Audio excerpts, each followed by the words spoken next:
In this video, I'm going to give you the answer of this question. The question is, Jägermeister was once produced in a factory built for what other product? Now I'll give you the answer of this question. The correct answer of the question is vinegar. Well, the essence of the question, vinegar.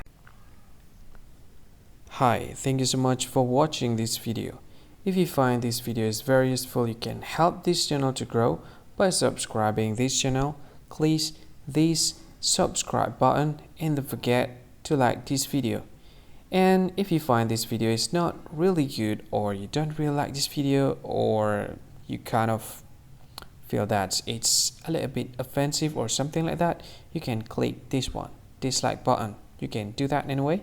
And if you want to share this video with your friend, you can share it by clicking this share button, and you can share it to any social media that you wish that is currently available at this time, like Facebook, Twitter, LinkedIn, and many others, right? And if you want to add this video to your playlist, you can click this one. You can watch this video later, and you can find more options by clicking these three dots. And yeah, don't forget to subscribe. I think that's all of it. Thank you so much for watching this video, and see you again in another video. Bye bye. See you again.